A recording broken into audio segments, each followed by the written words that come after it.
Hey guys, how you doing? Well, I'm back in action. My room is a mess. Everything about my shop and stuff like that's kind of a mess. But that's how it works like right now. I just got my television working. Everything's doing fine. So this is my camera, so I'm going to try to look up there. From time to time. Glasses on. But hey, you guys, I want to talk more about what it actually is that we do here. You know. What sets us off, what's being unique about this channel and myself here, is that along with dyslexia, that I'm able to see like the two different sides of our Bible, and of course, when it comes down to it, that's one of the Bible verses that says that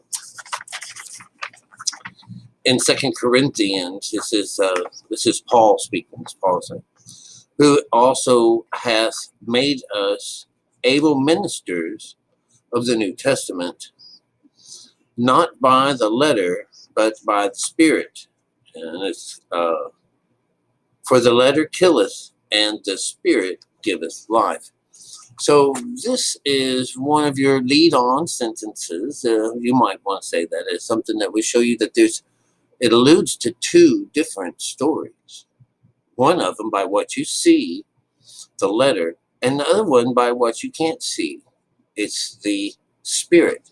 So this is also what would show up on number 2, because this is talking about Corinthians 2. 2 is about the image of God in you. And one of them is the mental or the physical part of us, which is the male or the mind, okay? And then the spiritual side of us that you can't see is the mother side.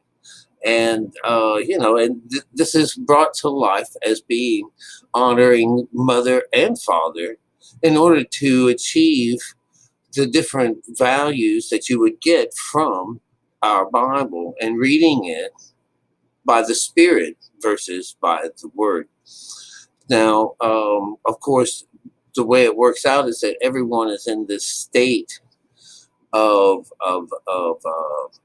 slumber. And when I say everyone, I say everyone.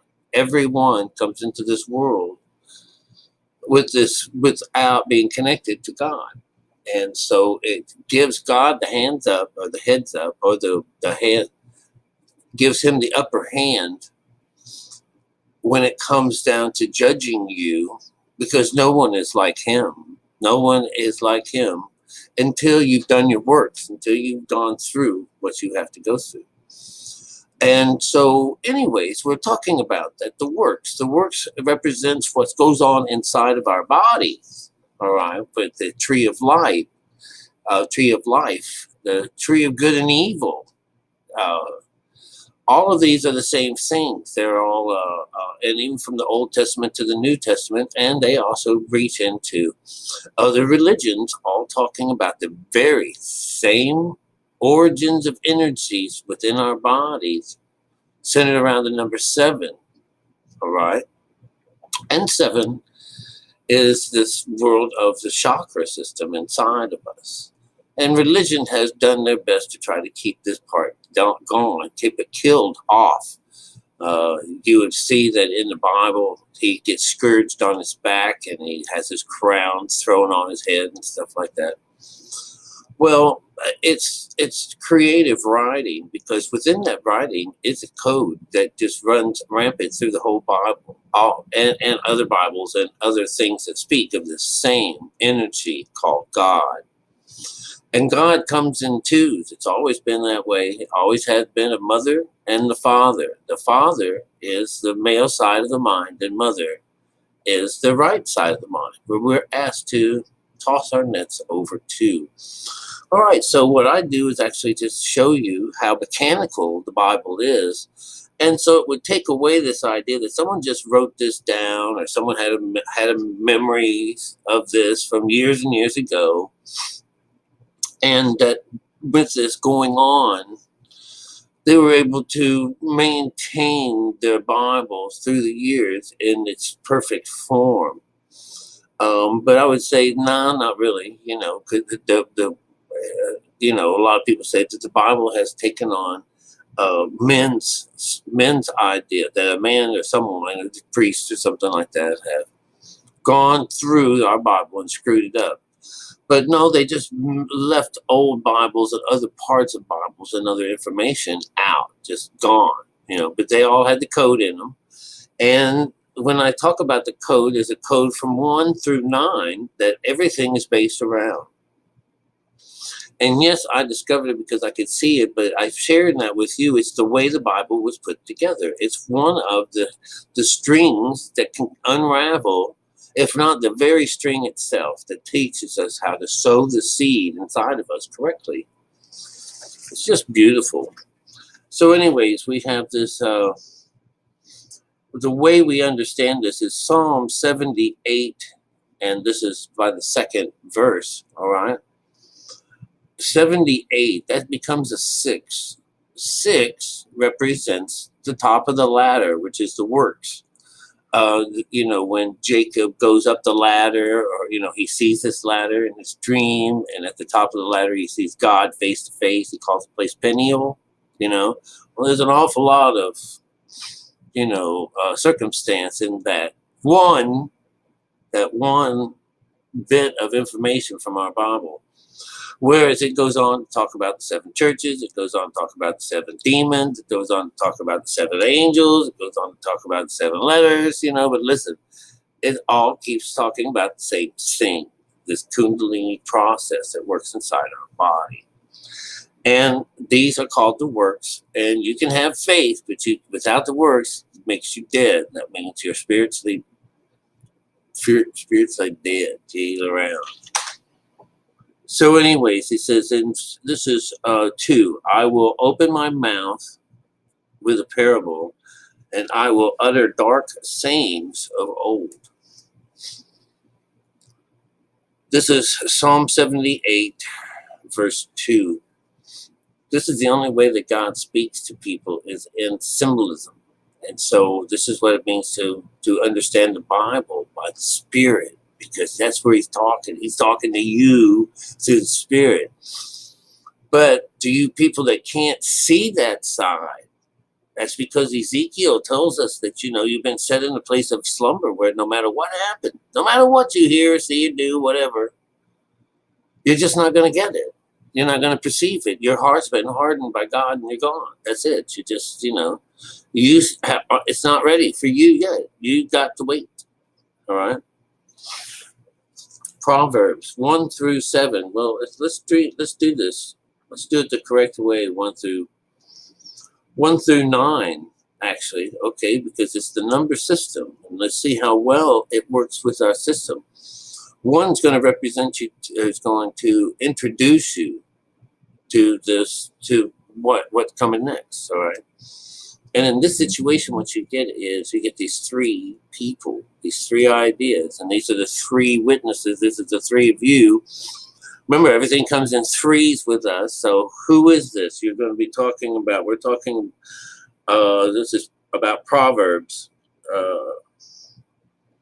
First one is the Proverb of Solomon. All right. Solomon is, you know, this is about the spiritual side. He is the son of David, and he is the king of Israel. He's the king of Israel. Israel is about a balanced mind, the 4 coming together, 1, 2, 3, 4, popping through, being, this is the king of Israel, all right? This is an inside thing versus an outside thing, all right? And you are every one of those 3 people. So number 2 represents God's creation. God's creation is both physical, the male side, and it's also the invisible, the spiritual side. So what do we have in 2? To know wisdom and instruction, to perceive the world of understanding, worlds of understanding. All right, so what we're getting out of this is a path. This is the path of Solomon. So number 2, this is for him to know wisdom and to and to know wisdom and instruction, to perceive the words of understanding. That's number 2. This is what you get as a person, God's whatever creation. 3 is a joining of something. So to receive the instruction of wisdom, justice, and judgment, and equity. All right? This is the reason why you're going to go about this way, because this is going to change. You're going to have some kind of intervention. You're going to get help of some kind. What do you get from this? You get this is to give subtlety to the simple, and to the young man knowledge and discretion, or discretion. I guess that's the word. That's number 4. So this is to give him to give the guy some kind of discretion. Also, it's going to give him some kind of knowledge. Number 5 is the body. A wise man will hear and will increase in learning, and a man of understanding shall obtain unto wise counsel. This is the idea of going within yourself, bringing everything to God, bringing them to Him. And this is your wise counsel, because you're going inward to be this Jew in order to get this going on, to get this information, this renovation of your body and your mind to go. This is the way it says. It says here. Number 6. Number 6 is the works. So here we are to understand Proverbs, the interpretations, and the words of the wise, and their dark sayings. When you learn this darker side, then you can tear apart the sowing of the seed, what it means in that parable, and that teaches you how to go inside and turn and flip and switch all these things around. Work on yourself and find this God inside of you and unlock your true potential and bring you alive is what they're looking for. So 6 represents work. 7 is usually when you're finished, the finish. All right. It's the fear of the Lord is the beginning of knowledge. All right. But it's fool who despise wisdom and instruction. So they're talking about this idea that, once you learn how to do this is for the smarter guy. But some people, they just don't want to go that route. They'd rather be done for them, and that's that idea of that they are foolish. Because why? What happens? This is number 8. Because if they're just flipping this over, it was the first what? 4, and then another 4.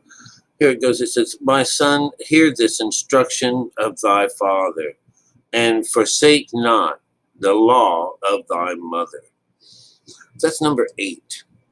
What that means is, don't forsake your mother for this. And you're wondering, what the hell are they talking about? Mother and father. I've got to love mom and dad. What? How are they involved with this? Look. What do you think number 9 is going to say? "For they shall be as an ornament of grace unto the head, and chains about the neck." And that's as far as that goes. That's the harnessing of yourself, but the way that they will be as ornaments for your head, not your mother and your father. They're talking about the right and the left sides of your brain.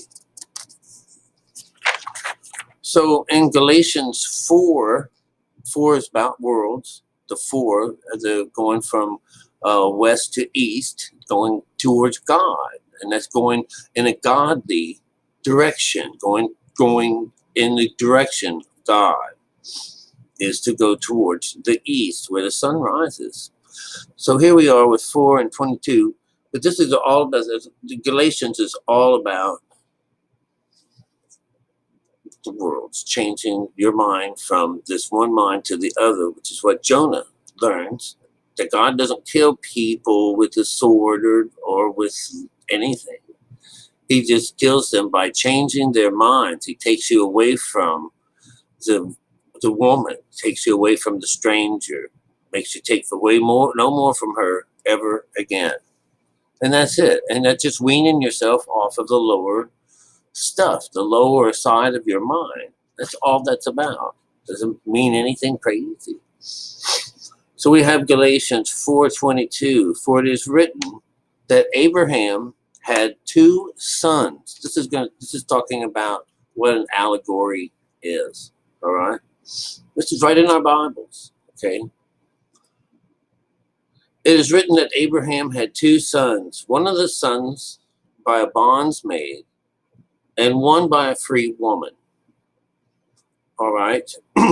That was number 22. 22 is another 4. So it's talking about the two sides of your mind. The one that's the bondsmaid is the left side. Is the left side of the brain. And the one that's free is the right side of the brain. This one here, you can't copulate with her. This one comes from God. The other one, the lower mind, you can fuck around all day long. That's where all of Jacob's children come from, are these concubines, except for the good ones. When the third one came in, the sixth one came in, and then the seventh one. Those are all, there was 12. But it comes down to, Dinah, it's the only girl. This is the one, and I think a boy becomes also one of these nicer guys. I think he's number 6. But anyways, 4:23. So this is a 3 and a 3 and 2, which is a 5. So we just went 4, 5. So this is going to go 4, 5, 6, 7, 8, 9, 10. All right, that's the direction of these numbers, is what they are. Even if they're big, they represent their same basic number pattern, which will be 1 through 9. All right, that's just how it works. It's just how it works. Yeah. All right, so here 4:23. But he who is of the bond woman was made after the flesh, and he that is made of the free woman was by promise, the promised child. The promised child. When we go into meditation and we bring to life this child, when we sow this child to life, that's the promised child. Okay, you don't have to make very, very large leaps of faith to understand what they're talking about. Here's worlds again, 4:24. So that's a 6, right? Which things are an allegory? For these are the two covenants. The one from Mount Sinai, which gendereth to bondage, which is Agar. They're talking about the left side of our brain. This one here is subject to bondage. They're talking about what's lower, the lower side. Follow me, all right?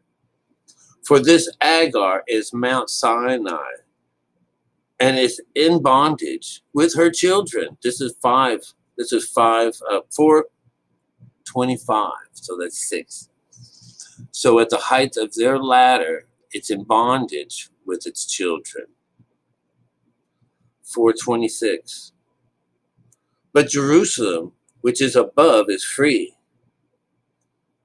Oh, that's what it is. They're talking, this number 25 is talking about the Jerusalem which is below, which is in bondage with its children. And then number 26, but the Jerusalem which is above is free, which is the mother of us all. We just talked about the mother being on the right side of the boat, the vessel. You and I are this vessel that carry God. We're the tabernacle. We're all these wonderful things. All right. We carry God, and we can evoke His power. I don't know what we can do, but I think we just bring light into the world, and that's basically what our job is to do. Open up people's eyeballs. I don't know. Whenever we know more, we'll know more. It is written to rejoice. Those that are barren, and bearest not. Break forth in a cry. So for the desolate hath many. So they're talking, there's just a lot more dead out there, people, than there are wives or women, this female energy that has a husband. All right. This is what this means. Let's see if I can get this again. It says, break forth and cry, thou that thou that something doesn't not, something not. Desolate. So if they're desolate, they're just talking. There's a lot more dead people out there than there can go around. All right, then this woman has husbands. All right, 428. Now we brethren, we are as Isaac and the children of the promise. All right. So now we're talking about the other side. They just talked about the one side that's in bondage. That's Egypt. This is where we bring our family, we want them out of Egypt. And this is where they bring them out of the lower mind. This is how you do this. Is how you do it, right? And it comes about on 428. So that's 8, 9, 10. So it's a brand new, it's representing 10. It's representing 1. So it's a new story. Or now we brethren, as Isaac and as the children of promise, of course that's going to show up on a 1. All right. What do we get next? But as then that are born after the flesh persecuted him that was born under the spirit, even so it is today. So it shows that the left side of our brain persecutes the right side of the brain. This is Cain killing Abel. Ha ha! Did you know that? You knew that. Of course you knew that. Cain always kills. Abel. Cain is the tiller of the soil. That's how it works. But in real life, what it means is that the left side, the intellect, believes what it sees, believes on its word. And so it's stuck to that. So, well, it's written down here that it said this, but it's not able to see into the spiritual side of it. And so they don't understand it. And this is where the slumber comes in. And this is where people lose their idea of knowing what the truth is, because they run around all the time in this dead zone. You're always, like this open pit to hell. And, regardless of where you are in life, big or little, small, what have you, you just are just without God until you do your works, until you can sow your seed correctly, which is all this is what this is about. The Bible and what we are talking about, we have unraveled it all the way to its very core. And that's why we only get like 4 or 5 people to even show up and listen to this stuff, because it's too true. It's just too true to do anything with. You just can't sweep it under the rug, because I'm the one doing it. I'm showing you where you can find it, where it shows up all over the world, and that it is so mechanical. No one wrote this thing. Nobody did this by hand. This is so mechanical. It's just crazy. It's absolutely crazy, and it follows the code beautifully. I hear it every time. Every time I hear it, I get a ding. I've got my ear towards it, and that's what I teach people, how to put their ear and how to learn these things. And see what else we have here. Let's see. So what they're saying here is that the left mind it kills the other side. But you have to also understand that idea that you're master, you're God, your father, to the outside of you is father. You're supposed to do what he says. And if he sends your brother, which would be Aaron, if he sent Caleb to go and research this other side of the kingdom, then it's meaning that there's a call for you to meditate and send up this other person over to the other side and see what happens. That's all that's about. It's very beautiful. All right. You have to send your messenger up there, and you're doing your father's bidding.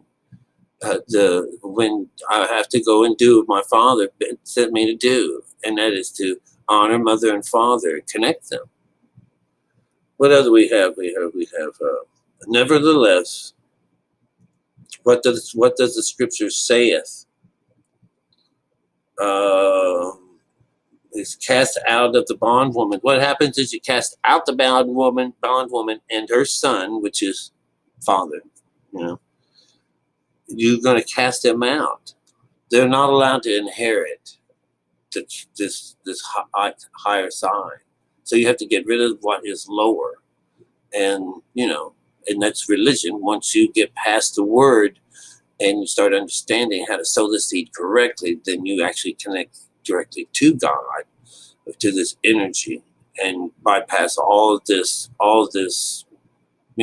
dogma altogether. It says, dun, dun, dun, dun, dun. Now, 4 at your world 4 and 31, which becomes 4 and 4, another world. So them, brethren, we are not children of the bondwoman, but the free. It can't be more clearer than that. That if you can find your way over to the other side, you're being born from the promise of the little child that you've been told that if you did this way, you would receive this child.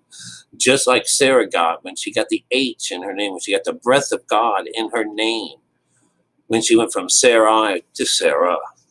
Okay. And of course, Galatians 5 is where it start over again. Galatians 5 is about the body. And of course, it's going to be talking about, hey, I brought you out of bondage. I brought you out of Egypt. I've taken you out of your lower mind, and I've set you in a higher place, a position. And of course, this becomes the ornaments that are about the head. This is a crown and the leash that they're talking about is that you become, leash, you want to say leash. The idea of being bridled, becomes this necklace about about this, the jewels and things that they talk about with the neck. This is the bridge between what's below, which is your body, and what is above, which is the higher. When people cut their heads off in these stories, it's usually that they've, given up the lower, going into the higher. That's how it works. Right? And, I don't have any more notes to talk to you about. It's probably really long anyways. But that's what we do here. We cut through the chase and we talk about things that were actually more real, more pertinent. And, of course, Jesus can't be a real life person, basically.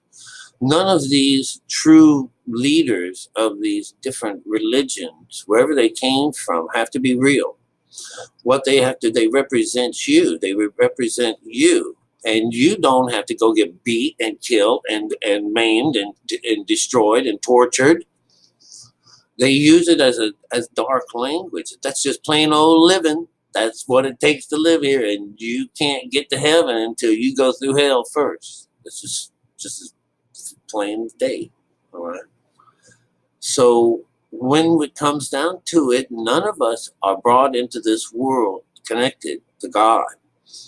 Now, there's this idea that when children are born, they're in delta conscious. Their eyes are open, everything. But as soon as they start to turn into being young adults, their bodies and their minds, everything switches over to beta, like everyone else on Earth.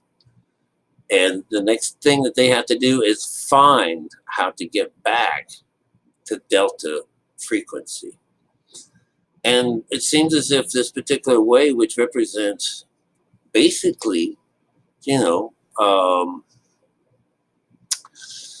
what do they call that? That stuff, that a kryptonite to evil. So a kryptonite to evil is that if you were to travel this way, it erases the bad energy from you and the bad side of you. It takes away death from you. And for some reason, religion doesn't want you to do this. This world of ours needs that dark energy, and it only needs a few pieces of light to keep things up. That's all it takes. And that this idea that when you finally do make it over to the other side, that you got to act like some crazy nut, that's running around with incense and peppermints and stuff like that. You can still be your same old self. You were meant to be yourself from the beginning. They were meant for you to come about to your own wits, to your own self from the get-go. So, if that was your thing to become this kind of nut, then maybe you could be that nut and continue on. But I wasn't brought up that way. I was brought up to question and learn these things, and I feared God. I feared Him. I cried with Him. I did all of the things that we were supposed to do. Obviously, I have. And when it comes down to being able to describe the better way to read this Bible, or at least more of the correct ways, or even just uncovering that this is the way that they ask us to do this. But so many people just don't want to. They said they don't have their own discernment. They're following somebody else's way of talking. And then they turn into idiots when they find that they're talking, like a lot of my queer friends, they get little mad whenever I tell them. I said, you were a eunuch back in those days. I was not a eunuch, and I was saying, come on, you're a big fag now, but back then you was just a eunuch, and that's just how it was. Someone who didn't want to procreate. Yeah, they had a name for you back then too. Someone, you know what? Girly boys, Oh, those are the girly boys, They don't make love to women, And some of men's favorite best buddies, I tell you. But anyhow, being a homosexual in the Bible just means not being connected to God. That you're taking over your mental side of your mind, the male conscious side, which is father. It's chasing after the whore of Babylon, the strange woman. This is taking on the lower. And she's the one that I've just read stories to you that you want to put her down. Her and her son do not get to inherit the higher side. No, you got to put them out before this other side shows up. So anyways, you guys, I love you. I'm loving my new place, Nobody can get me down, even if whoever this guy is talking to me. I should take him and think of the bad things that I have done and what I have caused in this situation. I said, listen, all I've done was just kind of like be a friend, That's all it did, And then all of a sudden, I was in a place where I had to protect myself and my belongings from a nut. That's all it is, She was a wonderful gal. We were the best of friends. We really were. But that was when. That was like 7 years. 7 years. It's a good long time. To everything come down to nothing, to emptiness, to being alone. But for me, it's a new life because I've got electricity in my own name. I got television in my own name. I'm not watching TV, but I had to get it anyway. I love my new life. I love being out on this porch out here where I have all these plants and things like that. I love every bit of it. I like the new start. I really do. And I'm glad to be away from all that other crap, at least for now. I got a whole nother mess of crap probably to get into as we move on to this here. But, let's move on. That's how it works. We don't need to hem and haw over spilt milk anymore. All right. I did get some bad news today. I went up to the animal shelter. I was with a friend who's looking for kitty cats and stuff like that. So we hung out there for over an hour or more. It was just so nice. But they told me that my little birdies had died one by one after about 2 weeks or so. So, listen, but there's no reason to be in, there's just no reason behind some of the meanness that people have to go through to get someone like me off their property. It's like, only people I've ever met being mean to me like that. is this woman, you know. I don't care about her friends, you know, little ninja buddies and stuff like that, because they're just so disconnected. It's crazy. But I was there and I saw it all. And I am one of these guys that thinks it's just a shame that something could die like that without any effort being put into it. And that's what freaks me out the most. Even with her shallow friends, it just was like, it just doesn't make any sense. And so it doesn't have to. All right. We're moving on. I love you guys. You'll always be there for me, I know. And I thank you. I really do. So peace.